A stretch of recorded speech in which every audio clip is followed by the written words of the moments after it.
उल्टाखाल रविको बारेमा खुलासा गर्दै के भन्नुहुन्छ ल हेर्नुहोस् यो भिडियो। भारतलाई म जे पनि बुझाउनको लागि जे पनि गर्नको लागि तयार छु, मलाई प्रधानमन्त्री बनाउनको लागि भारतलाई बनाऊ भनेर उहाँले मलाई पठाउनु भयो र त्यसपछि मैले त्यो कुरा कहिले पनि गर्न सकिनँ। रासपा कतिले राठपा भन्दा रहेछन् हैन, राष्ट्रिय ठग पार्टी पनि भनेर सामाजिक सञ्जालमा कुदेकोदेखि अब अरू त सबै तपाईँलाई थाहा छँदैछ 7 करोड रुपियाँ चान्चुने कुरो हो। 7 करोडमा टिकट बिक्री गर्न सुशीलालाई लामो समय नेपालको राज्य संयन्त्रमा स्थापित गरेर नेपाल विघटनको परिपक्व योजना बनाइएको छ। यो धेरै ठुलो गेम प्लानमा आएको इन्डो वेस्टको खास गरी वेस्टर्नहरूको गेम प्लान हो। अब अरू त अरू महाको अवसरवादी ठानिएको र लुसिफरवादी प्रवृत्तिको एक हिसाबले भन्नुपर्दा एमसीसी मैले ल्याएको हो भनेर ठोकुवा गर्ने यो स्वर्णिम वाग्ले भन्ने एउटा सिक्किम दार्जिलिङतिरबाट पनि कस्तो रहेछ त यो बालेन शाह, एकचोटि हेरौँ न त गाठी टिभीमा ट्याउ गरेको देखा हो, ऱ्यापस्याप हान्छ कस्तो रहेछ त यो, कालो छ कि गोरो छ कि नेप्टो छ कि थेप्सो छ कि अब कस्तो पो छ यो भनेर एकचोटि हेरिदिन आएका हुन्। त्योभन्दा ठुलो भिड त त्यहाँ भोजबिर जेलेन्स्की जन्माउन आए, त्यहाँ टिकट पाउन्डरको लागि त कि सिंहदरबार जलाएको हुनु पर्यो, त्यहाँ सिंहदरबार जलाउन गएको मान्छेले पनि टिकट पाएको छ, हामीलाई थाहा छ कि विगत र यिनको पनि गडबडी छ। अब होइन राजसभामा त सबै दोहोरो नागरिकतावाला देशलाई बर्बाद बनाउने विभिन्न दूतावासबाट परिचालित भएका एमसीसीवादी देशलाई विघटन गरेर युगोस्लाभियाकरण गर्न हिँडेका भोजबिर जेलेन्स्कीका नयाँ अवतारहरू सबै त्यही पार्टी। यति बेला हामीसँग कुराकानी गर्नका लागि युवा राजनीतिज्ञ पुण्य गौतम हुनुहुन्छ, यहाँलाई स्वागत छ sir. Thank you so much, धन्यवाद। अब चुनाव नजिकिँदैछ र विशेष गरी वाद विवाद पनि चर्किरहेको छ। एक प्रकारले भन्ने भने राष्ट्रसभाभित्र त भूकम्प नै गएको अवस्था छ। अब मनिष शाहले यति बेला 7 करोड उम्मेदवारीलाई मागेको भन्ने कुराहरू पनि बाहिरिँदै गर्दाखेरि धेरैजना उम्मेदवारीहरूको उम्मेदवारी फिर्ता हुने सम्भावना, कटअप हुने सम्भावना पनि देखिरहेको छ। अब बालेन शाहले केही दिन अगाडि त्यो एउटा जुन क्षेत्रमा गएर झापा क्षेत्र नम्बर 5 मा जुन प्रकारको हरकत गर्यो त्यो पनि चर्चाको विषय बन्यो। श्रम संस्कृतिको त्यस्तै चर्चा छ, कसरी अगाडि बढिरहेछ, कसरी हेरिरहनु भएको छ सरले? नेपाल विघटन गर्ने उद्देश्यका साथ अपराध, भ्रष्टाचार र राष्ट्रघातको ट्रिपल डिग्री लिएका आपराधिक ग्याङ गिरोहहरूको एउटा अखडा जस्तो भएको छ राष्ट्रिय स्वतन्त्र पार्टी रासपा, कतिले राठपा भन्दा रहेछन् हैन, राष्ट्रिय ठग पार्टी पनि भनेर सामाजिक सञ्जालमा कुदेकोदेखि अब अरू त सबै तपाईँलाई थाहा छँदैछ 7 करोड रुपियाँ चान्चुने कुरो हो। 7 करोडमा टिकट बिक्री गर्न खोजेको कुरा मिडियामा छ्यापछ्याप्ती छ, तपाईँलाई थाहा छ। यो मनिष शाह भन्ने मान्छेको उम्मेदवारी यही आधारमा किन खारेज नगर्ने, यही आधारमा उनको बारेमा किन उजुरी नदिने? अब यहाँ भिडियो प्रमाण पनि आएको छ। हुन त अस्ति 2 करोड रुपियाँ टिकटको लागि बाँडे भनेर एकजना, टिकटको लागि मागे भनेर एकजना समथिङ के महत्त्व दीपक महत्त्व भन्नेको भिडियो पनि आइरहेको थियो हैन। म गरिब थिएँ त्यसकारण मैले लिन सकिनँ भनेर उनले भनिरहेको हैन। समानुपातिक तर्फको नाम लिस्ट आउँदा 50,50,000 रुपियाँ तिरेको भन्नेहरू पनि छ। सयौं ओपन सिक्रेट हो, तिर्नीहरू धेरै छन्, त्यहाँबाट करोडौं रुपियाँ उर्तीपुर्ती लुटपाट गरिसके, हप्ता उसुल्ने डन जस्तै छन् यिनीहरू। अब प्राइमरी इलेक्सन भनेर समानुपातिकमा एक व्यक्ति बराबर 50,000 गर्ने करोडौं करोड रुपियाँ असुले। त्यसै गरी प्रत्यक्ष निर्वाचनमा पनि प्राइमरी इलेक्सन भनेर प्रति व्यक्ति पर हेड 25,000 रुपियाँ असुले। अब अहिलेको अर्को लेटेस्ट सिनारियो चाहिँ के छ भने विद्यावासिनी कंसाकारले जो समानुपातिक सांसद हुनुहुन्थ्यो, पैसा भएन के गर्ने, राष्ट्रसभामा त पैसा नभएका मान्छेहरूले चुनावै गर्न नसक्ने रहेछन् भनेर अप्रत्यक्ष रूपमा उनलाई पनि पैसा मागिएको सङ्केत गरेकी छिन् र पैसा नभएकै हुनाले त्यहाँ कुनै धनी सेठ साउले टिकट किनेर लग्यो र उनी हेरै भइन् भन्ने टाइपले उनले कुरा गरेकी छिन्, जबकि उनी एसिड पीडित थिइन्। उनको पनि त्यही कुरा छ। र अब हुन त अलिक हाउडे कुरा गर्ने, अलिक पब्लिक सेन्टिमेन्ट लिने सिपालु दिवाकर शाहले पनि त्यो राजसभाबाट टिकटको प्रतीक्षा गरेको र टिकट किन्नुपर्ने अनि उनलाई पनि व्यक्त खोजेको, उनले किन्न नसकेको भनेर भनेका छन्। यसबाट दिवाकर शाहको क्षिप्त मानसिकता देखिन्छ। उनी त्यो जुन नेपाल विघटन गर्न अगाडि बढेको ब्ल्याक इनर्जीवाला यो पार्टी, केही समय अगाडि त उनी बालेन शाहको खुनखुत्रो उतारिरहेको थिए अनि त्यही दैलोमा गएर ढुकेछन् त। टिकट पाएको भए उनी पनि यही आशिका तामाङ, यही यो जुन टिकट पाएको तिनैको हारमा उभिने रहेछन्। त्यसकारण टिकट माग्न तपाईँले राजीव खत्रीको कुरा गर्नुभयो कि होइन? दिवाकर शाह भन्ने मान्छेले टिकट माग्न गएर टिकटको आकाङ्क्षी भएपछि उनीहरूमा बिटुवापन त आइयो। उनीहरू पनि कहीँ न कहीँ तपाईँको राजसभा हुन चाहेको तर उनीहरूले नपाएको भन्ने कुरा आएको छ। खैर एक्सपोज त उनीहरूले गरे। अब यो मनिष शाहको कुरा गरौँ। किनभने मनिष झा एक्लै होइनन्, त्यहाँ स्वर्णिम वाग्ले छन्, रवि लामी छाने छन्, बालेन शाह छन्। अब यी महानुभावसँग चाहिँ यसरी बार्गेनिङ गरेको रहेछ। पहिला भिडियो नै हेरौँ।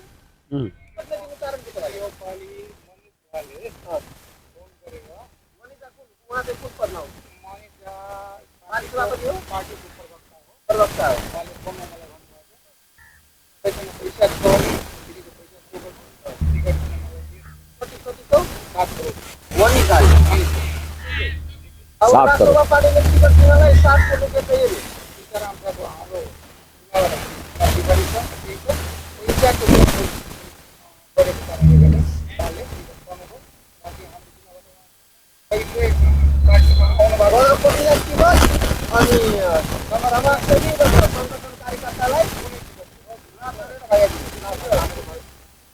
अनि यो त व्यक्तिको आरोप पनि हुन सक्ला नि सर, के भन्नु? होइन हो, यत्रो कुरा आइरहेछ त मिडियामा कि यो मान्छेमाथि केस ठोक्नु पर्यो होइन।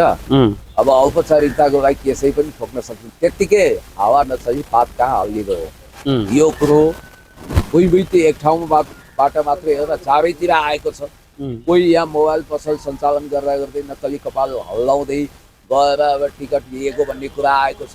एउटा कुरो के छ भने तपाईँको लुच्चा लफङ्गा हटा अपराधी माओवादी गुन्डा आवारा जो नेपाल विघटन गर्न आए, नयाँ भोजवीर जेलेन्स्की जन्माउन आए, त्यहाँ टिकट पाउनको लागि त कि सिंहदरबार जलाएको हुनु पर्यो। त्यहाँ सिंहदरबार जलाउन जाएको मान्छेले पनि टिकट पाएको छ, हामीलाई थाहा छ।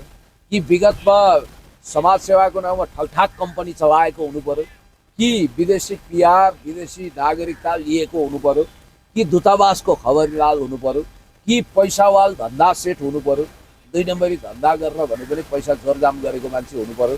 त्यहाँ एमसिसीको विरोध गर्ने, देशभक्ति गर्ने, इमान्दार माटो र देशलाई माया गर्ने मान्छेको कुनै खैरियत छैन। गरिब दुखीको त त्यो पार्टी होइन भनेर त्यहाँ सबै स्पष्टै भएको छ। त्यस कारणले गर्दाखेरि राष्ट्रपा भनेको धनीमा पनि यस्तो धनी कि 2 नम्बरी धन्दा गरेर पैसा कमाउने, विदेशी दलाली गर्ने, देशलाई विघटन गर्ने, देशलाई समाप्त पार्ने भारत पश्चिमाका एजेन्टहरूको अपवित्र क्लब भयो। र यो अपराध हिंसा भ्रष्टाचार गरेर आउनेहरूको ग्याङ गिरोह भयो, राष्ट्रघातीहरूको यो एउटा खेल मैदान भयो। त्यस कारणले गर्दाखेरि नेपाली जनता हो, देशलाई बचाउनु छ, देशलाई विघटन हुन नदिनु छ, देशको राष्ट्रियता बचाउनु छ भने तपाईँहरूले कृपया राष्ट्रपा भन्ने पार्टीलाई हेट गर्न थाल्नुहोस्। यो पार्टीको नेता, प्रमुख नेता, सभापति नि यो देशको महान नागरिकता त्यागेर अमेरिकी नागरिक भइसकेका व्यक्ति हो रवि लामिछाने भनेको। र उनको अहिले पनि हामी चुनौतीका साथ भन्छौँ कि ओपन च्यालेन्ज गर्छौँ कि उनले अमेरिकी नागरिकता त्यागेको निसार देखाउन्। उनले निसार नदेखाइकन रहस्यमय तरिकाले नेपालको पुनः नागरिकता प्राप्त गरेका छन्। र एकछिनको लागि निसा छ अरे मान्नु, तर निसा भए पनि त यो देशको महान नागरिकता त्याग गरेको मान्छे हो रवि लामिछाने। र माटोलाई मुटुमा सजाए जस्तो देशभक्तिको लागि उनी हिँडेको मान्छे होइन। र उनी पेटको लागि, स्वार्थको लागि उनले नेपालको नागरिकता त्यागे। यस्तो लाग्छ कतिले हल्ला पनि गर्छन् कि कतै उनी तालिम लिएर त आएको छैनन् नयाँ भोजवीर जेलेन्स्की बन्न भन्ने पनि कुरा आइरहेको छ। अब बालेन शाहको कुरो गर्नै पर्दैन, किनभने उनी US embassy youth council member हुन्, अनि त्यसपछि उनी अमेरिकन एम्बेसीको युथ काउन्सिल मेम्बर, र सिंहदरबार जलाउने पटकथा 6 महिना अगाडि लेख्ने र सारा बजेट फ्रिज गराएर 30% मात्रै बजेट परिचालन गरेर असफल मेयरको इतिहास बालेन शाह भने ब्ल्याक इनर्जीवाला लुसिफर प्रवृत्तिका जारी रूप हुन्। बालेन शाहले देशमा यत्रा संरचनाहरू जल्दा त्यसलाई अप्रत्यक्ष रूपमा सहयोग गरेको देखियो र जेनजीलाई मर्न उक्साउने मान्छे हुन्, देशलाई माया नगर्ने मान्छे हुन्। त्यस कारणले बालेन शाहसँग के छ त्यस्तो अद्भुत कला। हिजो उम्मेदवारी दर्ता गर्ने बेलामा पनि उहाँको हरकत विवादमा रह्यो होइन? विवादमा बाहिरिया भिडहरू जम्मा गर्ने, त्यो झापा जिल्लावासी पनि होइन, झापाको 5 नम्बर क्षेत्रको पनि होइन, धेरै जसो भिड थिए होला नि, त्यहाँ 5 नम्बरको पनि जिल्लाको पनि थियो होला। अधिकांश भिड भनेको बाहिरबाट स्पोन्सर गरेर ल्याइएको हो। अब सीमापारीबाट ल्याइएको पनि हो। अब सीमापारी भन्नाले तपाईँको के छ भने यता मधेसी अनुहार मात्रै देखिँदैन, इन्डियन सीमापारी भन्नाले भारतीयहरू पनि आए उता सिक्किम दार्जिलिङतिरबाट पनि कस्तो रहेछ त यो बालेन शाह, एकचोटि हेरौँ न त गाठी टिभीमा ट्याउ ट्याउ गरेको देखा हो, ऱ्याप स्याप हान्छ, कस्तो रहेछ त यो। कालो छ कि गोरो छ कि नेप्टो छ कि थेप्सो छ कि अब कस्तो पो छ यो भनेर एकचोटि हेरिदिन आएका हुन्। त्योभन्दा ठुलो भिड त मेरा दुश्मन 6000 भन्दै झापा जाँदा दुर्गेश थापाले जम्मा गरेका थिए। मगरकै पछाडि थियो। त्यसकारण भिडले सबै कुरा डिटर्मिनेसन गर्दैन, साइकोलोजिकल अट्याक गर्न खोजिएको छ। यो राष्ट्रसभामा अधिकांश मान्छेहरू समाज विरोधी, देश विरोधी, अपवित्र, रहस्यमय र नेपाललाई सक्न आएका छन्। यसको मतलब दलहरूमा परम्परागत स्थापित दलमा दुईले रहेका छन्, यो पनि होइन। यहाँ पनि परिवर्तनको गुन्जाइस छ, सचिनुपर्छ। तर स्थापित दलमा त सामाजिक छवि भएका मान्छे छन् नि। त्यही भएर मैले भनेको तपाईँले स्थापित दरिलो शक्ति यदि चाहनुहुन्छ भने तपाईँ नेकपा एमालेलाई विश्वास गर्नुहोस्। परम्परागत स्थापित शक्ति हो, राष्ट्रलाई माया गर्ने होइन, देशैव्यापी होइन। तपाईँले नयाँ नै चाहिन्छ तपाईँलाई भने नयाँ त एक मात्र छ, त्यो भने हर्क सम्पर्कको पार्टी हो। त्यो बाहेक नयाँ भनेका सबै यो झुन्डहरू हुन्, देश विघटन गर्न आएका रहस्यमय विदेशी शक्ति केन्द्र परिचालन गरेका मान्छे हुन्। कमसे कम हर्क साम्पाङ भनेको त देश जनता विकास समृद्धिलाई केन्द्रमा राख्ने व्यक्तित्व वा असल हुनुहुन्छ। र सायद मलाई लाग्छ झापामा बालन शाह तेस्रो पोजिसनको लागि भिड्दैछ। भन्नाले पहिलोको समीर तामाङ कि केपी शर्मा ओली के भन्नुभयो यहाँले? केपी शर्मा ओलीज्यू नै हुनुहुन्छ, किनभने मैले साँचो बोल्नुपर्छ, स्पष्ट बोल्नुपर्छ।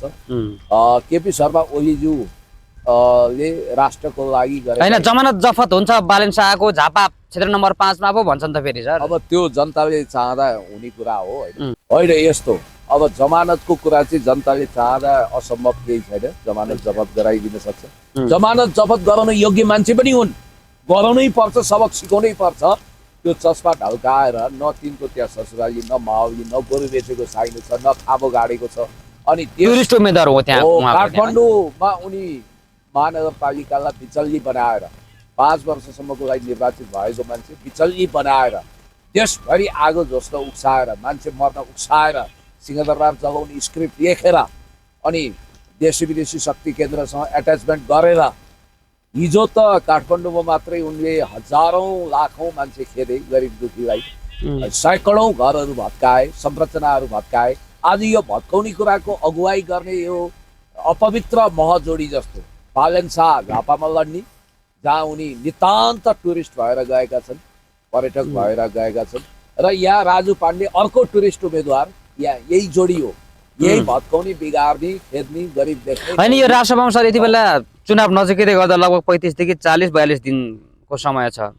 अब यो चुनाव नजिकै गर्दा विवाद किन यसरी बढिरहेछ सर उम्मेदवारीहरूमा? यता आशिका तामाङको कुरा आइरहेको छ, यता पत्रकार हुँदै यति बेला राष्ट्रसभामा प्रवेश गरेका राजीव खत्रीको कुरा छ। एकदम ती भाइले स्काउटबाट पैसा बुझेको के गरेको, कालो सूचीमा परेको भन्ने कुरा, उहाँको उम्मेदवारी नै खारेज हुनेवाला सम्भावना छ। जग्गाको कुरा गर्दै आफै स्काउटवाला काण्ड बनेछ। सम्भवतः उनको पनि खारेज हुन्छ र आशिकाको पनि हुन सक्छ, किनभने मैले धेरै अगाडिदेखि आशिका तामाङको विषयमा तपाईँलाई भनिरहेको थिएँ। अब यहाँ एउटा न्युज आएको छ, म तपाईँलाई परिवारजी सुनाउन चाहन्छु। आशिका तामाङको विषयमा यसअघि सोही पार्टीका अध्यक्ष रवि लामिछानेको अमेरिका र नेपालको दोहोरो नागरिकता तथा राजधानी विवादको कारण चितवन 2 मा उपनिर्वाचन भएको थियो र सोही कारण दोहोरो निर्वाचन प्राप्त विवरणअनुसार आशिका तामाङले सबैभन्दा पहिला जिल्ला प्रशासन कार्यालय धादिङबाट 53 नम्बरको नेपाली नागरिकता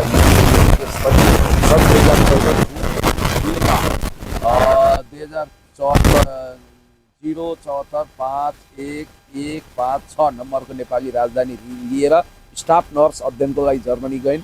जर्मनीमै थोमस इन्टेकोफरसँग विवाह 10 वर्षको छोरा र 5 वर्षको छोरी। तामाङले सन् 2017 नोभेम्बर 7, 2074 कार्तिक 21 मा जर्मनीको स्थायी आवासीय अनुमति PR लिएको खुल्नमा आएको छ भनेर यसरी प्रमाणित कुराहरू आएको छ र यिनको पनि गडबडी छ। अब होइन, राष्ट्रसभामा त सबै दोहोरो नागरिकतावाला, देशलाई बर्बाद बनाउने, विभिन्न दूतावासबाट परिचालित भएका MCC-वादी, देशलाई विघटन गरेर युगोस्लाभियाकरण गर्न हिँडेका भ्लादिमिर जेलेन्स्कीका नयाँ अवतारहरू सबै त्यही पार्टीमा आएका छन्। अब त्यहाँ सज्जन दुकानदार, त्यसबाट विदेशी दूतावासको लागि खबरलाल नहुने, सज्जनको लागि बोल्ने मान्छे त उम्मेदवारै हुन सक्दैन। उनीहरूले भने जान्ने भनेकै विदेशी दूतावास धाउन जान्ने, नराम्रो बोल्न जान्ने, भ्रष्टाचार गर्न जान्ने, अपराध गर्न जान्ने मान्छे आयो त। अहिले हत्याकाण्डमा संलग्न भएर फौजदारी केसबाट सर्वोच्च अदालतमा सजाय भएको मान्छे आएन नि सर्वोच्च अदालतको फैसलाको कारण। त्यसकारण त्यो पार्टी भनेकै त्यसको सभापति नै तपाईँको दोहोरो नागरिकताधारी हो।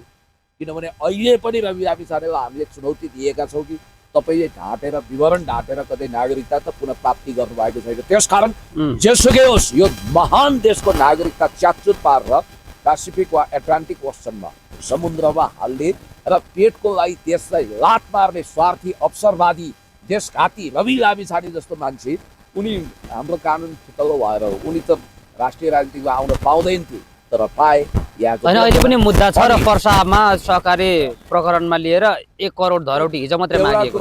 ठगी गर्ने, लुटपाट गर्ने, झुटो बोल्ने, कलाकारिता गर्ने एउटा त्यो हाउडे देख्नु भएन आमा बुवा आजमा भन्दैको भिडियो देख्नु भएको छ त तपाईँहरू हाल्नु न के लामिछाने भन्ने होइन घटिया चटके नाटकेहरूको यो राष्ट्रपाले सर यो जसरी अलिकति नेपाली जनताको पनि भाग्य परीक्षा छ। तपाईँहरू देश विघटन गर्न हिँडेका टुरिस्ट उम्मेदवार तपाईँको क्षेत्रमा आएका लुसिफरवादीहरूलाई जिताएर के देश विघटन गर्न चाहनुहुन्छ? देशभरि हिजो त काठमाडौँमा केही घर भत्कियो, केही हजार मान्छेहरू विस्थापित भयो। अब देशभरिबाट गरिब दुखी सुकुम्बासीहरू फुटपाथ व्यापारी सारा खेदिँदैछन्, धेरै घर भत्किँदैछ। के तपाईँहरू त्यस्तो नेपाल सक्न विघटन गर्न आएको अपराधीलाई कालको बोक्नुहुन्छ? यो देश विघटन गर्न चाहनुहुन्छ? त्यसो गर्नुहुन्छ आफ्नो घोडामा आफै बन्चर हान्नुहुन्छ भने जानुहोस्, घन्टी बजाउनुहोस्, राजसभा भन्नुहोस्। होइन, तपाईँ यो देशलाई माया गर्नुहुन्छ, लुसिफरवादी प्रवृत्तिलाई घृणा गर्नुहुन्छ। तपाईँको क्षेत्रमा आएको छन्दनबन्धको असामाजिक हाउडे भ्रष्ट र तिर्मतेरको मान्छे मनपरी बोल्ने मान्छेलाई जिताउन चाहनुहुन्न। तपाईँ परिपक्व उम्मेदवार देशभक्तलाई जिताउन चाहनुहुन्छ भने कृपया घन्टीमा झुकेर पनि भोट नहाल्नुहोस्। यो घन्टीको पार्टी भनेको सबै विवादास्पद मान्छे, त्यहाँ अधिकांश मोर देन 95% मान्छे नै तपाईँको असामाजिक राष्ट्रघाती दोहोरो नागरिकताधारी देशलाई विघटन गर्न हिँडेका देश विरोधी देशका गोप्य सूचनाहरू विदेशी सप्लाई गर्ने बारबरा फाउन्डेसनमा आबद्ध भएका अनैतिक। अब हेर्नु यो क्याबिनेट नै राष्ट्रपाको रहेछ। एकाथरी राष्ट्रपा मन्त्रीहरू चुनाव लड्न गए अनैतिक तरिकाले, अर्काथरी राष्ट्रपा मन्त्री अहिले पनि मन्त्री खाइरहेछन्। ती सबै राष्ट्रपा हुन्। सुशीला कार्की स्वयं बालटारमा बसेर राष्ट्रपाको संरक्षिका भएकी छिन्। यसपालि पुरै धाँधलीपूर्ण चुनाव हुन्छ।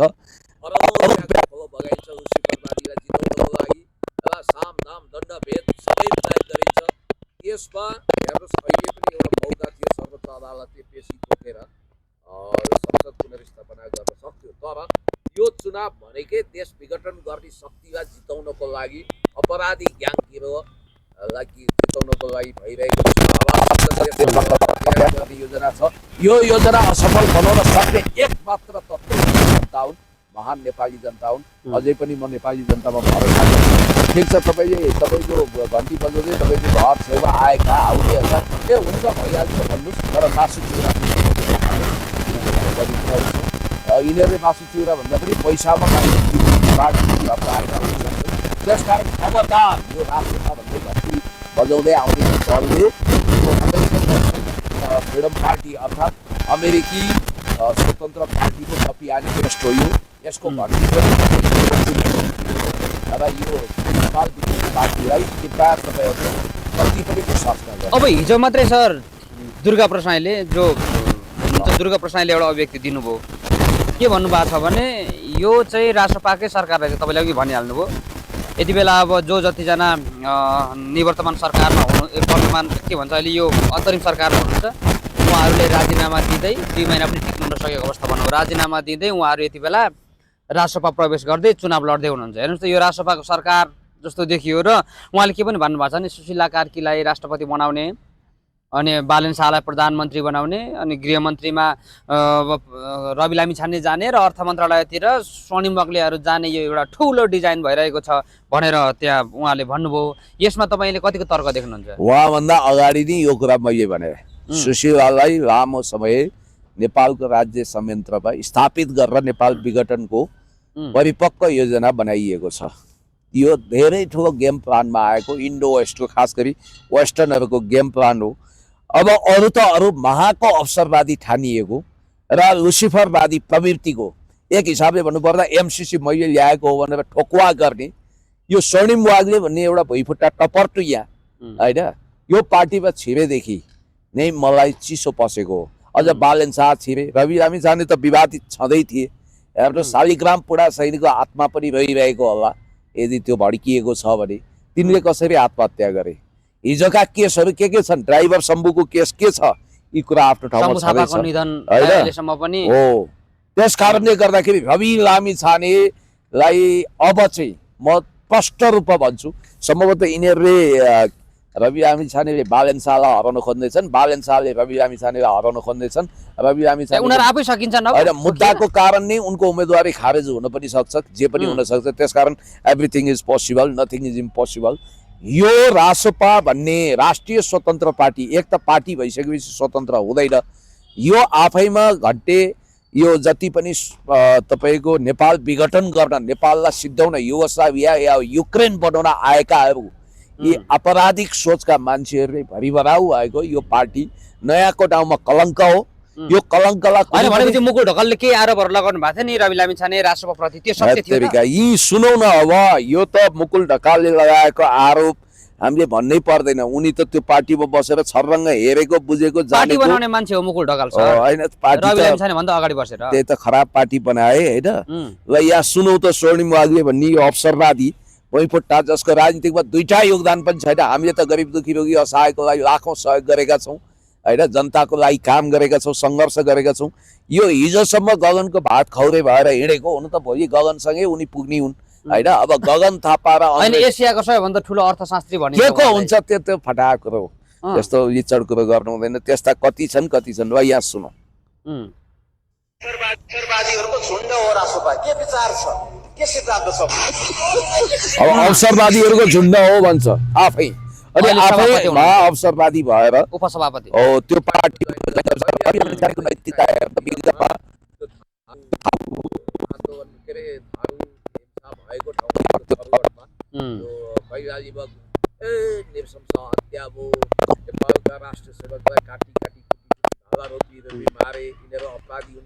त्यो थरवर्ड समुदाय प्रति एउटा